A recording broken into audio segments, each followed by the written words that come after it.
Hello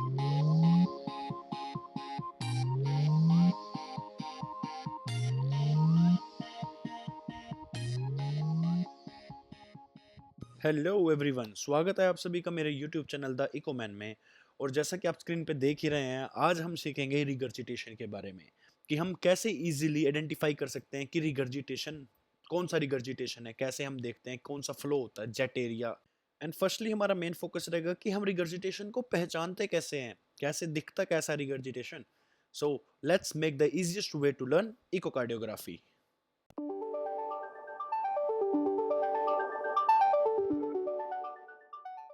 सो colours की identification regurgitation को जानने के लिए सबसे पहले आपको पता होना चाहिए कि प्रोब पोजीशन क्या है। हमें जो विंडो दिखती है, जो हमें व्यू दिख रहा है, जैसे हमें प्लेक्स व्यू दिख रहा है, अब प्लेक्स व्यू में हमारा प्रोब की पोजीशन है कहाँ पे, प्रोब रखा हुआ कहाँ पे है, मतलब कहाँ से व्यू कट हो रहा है। जो सबसे पहले आपको यही पता होना चाहिए कि प्रोब किस तरफ है। अगर आपको प्रोब की लोकेशन पता है देन सबसे इजीएस्ट है, उसके बाद एक फॉर्मूला है वो याद रखना है और आगे आपको सब क्लियर होता चला जाएगा। सो प्रोब पोजीशन, चाहे आपका प्लेक्स व्यू हो, चाहे शॉर्ट एक्सिस, चाहे 4 चैम्बर, चाहे 3 चैम्बर, कोई सा भी व्यू हो, जो हमारा प्रोब पोजीशन होती है, प्रोब की लोकेशन होती है, वो होती है ये अप साइड। जो अप साइड आपको वी दिख रहा है ना विंडो पे, वी मतलब हमारा जो प्रोब है वो वहां पे है, जो लोकेशन है वो उस तरफ है। अपवर्ड की तरफ जो वी बना हुआ है पॉइंट, वो हमारा प्रोब पोजीशन है, और we can say that probe location है। अब हम बात करते हैं मेन पॉइंट्स की। मेन पॉइंट क्या क्या होते हैं। अब सेकेंडली आपको पता होना चाहिए सर्कुलेटरी सिस्टम। सर्कुलेटरी सिस्टम क्या, कि ब्लड कहाँ से आया और कहाँ पे गया। जैसे IVC, IVC to RA, then RV, then pulmonary, then lungs, then LA, then LV and, aorta. This is the circulatory system. And second is formula. Formula क्या, वो अभी आगे डिस्कस करेंगे properly. So formula is BART. B-A-R-T. What is B-A-R-T? B for blue, A for away, R for red, T for towards. Means blue, away, red, towards. अब blue away red towards हो गया, but किसके away, किससे के towards.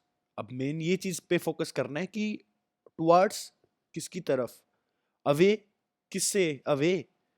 So basically क्या होता है, colour coding में हमारा मेन फोकस होता है प्रोब लोकेशन पे।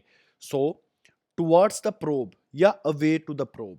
सो blue away means away from the probe, probe से दूर जाएगा जो is blue, towards the probe is red, जो प्रोब की लोकेशन की तरफ जाएगा। जो फ्लो प्रोब से दूर जाएगा इज ब्लू, जो फ्लो प्रोब की तरफ जाएगा इज रेड। सो अब कलर डॉपलर देखते वक्त, कलर को देखते वक्त आपको फोकस करना है कि सर्कुलेटरी सिस्टम पे, कि नॉर्मल सर्कुलेटरी सिस्टम हमारा कैसा है। So normally blood goes to LA to LV through mitral valve and then aorta through aortic valve and RA to RV through tricuspid valve. So अब हमें मेजर करना है, हमें ये देखना है कि कौन सा चैम्बर कौन से व्यू में प्रोब की तरफ है और कौन सा प्रोब से दूर है। अब जैसे कि इस चैम्बर में, इस व्यू में हमें क्या दिख रहा है कि जो हमारा LV है वो मोर क्लोज है as compare to LA to the probe location. So the normal circulation is blood goes to LA to LV. So LV is more closer to the probe. That's why the color is red, because red is towards the probe. So if there is an regurgitation, जैसा आप देख भी रहे हो screen पे, कि अगर regurgitation होगा, आपको दिख रहा है कि एलए में बैक फ्लो आ रहा है, जो ब्लू कलर का जेट है, जो कि रेड होना चाहिए था। नॉर्मल फ्लो क्या होगा, रेड होगा, एलए टू एलई ब्लड जाता है।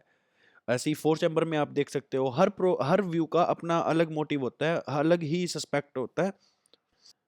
बट यहाँ पे क्या हो रहा है, जो बैक फ्लो आ रहा है ब्लड का, वो कैसे पता लग रहा है, जो ये ब्लू जेट आ रहा है। अब सिस्टोलिक डायस्टोलिक आपको देखना, वो अगर आपको नहीं पता सिस्टोल डायस्टोल का, तो मैंने लास्ट वीडियो डाली हुई है, उसमें मैंने बताया हुआ है कि सिस्टोल डायस्टोल क्या होता है, किस तरीके से होता है। सो आप वो वीडियो देख सकते हैं। आप इसमें देखिए कि जब अयोटा बंद हो रहा है देन माइटल वेल खुल रहा है, तो इस diastole phase and systolic phase में अयोटा ओपन हो रहा है। अब जो सिस्टोलिक फेज है उसमें ही बैक फ्लो आ रहा है। कहाँ पे बैक फ्लो आ रहा है, एलए में। मींस कि माइटल वेल बंद है, बट माइट्रल वेल्व अच्छे से बंद नहीं हो पा रहा है। वो कैसे हमें पता लग रहा है, कि जैसे ही सिस्टोलिक फेज में, मतलब सिस्टोलिक कॉन्ट्रैक्शन, एलवी कॉन्ट्रैक्ट करने की कोशिश कर रहा है, जैसे ही एलवी का प्रेशर बढ़ रहा है, तो बैक फ्लो आ रहा है, मतलब LV टू LA ब्लड जा रहा है, जो आप देख भी रहे हैं कि ब्लू अवे, जो प्रोब से दूर जा रहा है, blue away, that means it is called mitral regurgitation. अब इसी माइट्रल रिगर्जिटेशन को हम देखेंगे फोर चैम्बर में, क्योंकि फोर चैम्बर में हमारे LA LV जो होंगे वो अच्छे से डिफ्रेंशिएट होंगे। So in four chamber view अब क्लियर है ही, LV RV ये close to the probe location and LA and RA वो थोड़ा दूर है।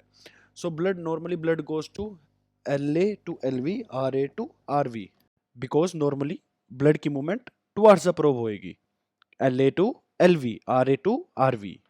बट इस व्यू में क्या आ रहा है, इस व्यू में क्या हो रहा है, LV टू LA ब्लड आ रहा है। LV to LA means regurgitation, वो भी क्या दिख रहा है हमें, ब्लू जेट दिख रहा है। ब्लू कैसे, ब्लू को क्या, away from the probe is blue, that's why it's blue, it is called mitral regurgitation.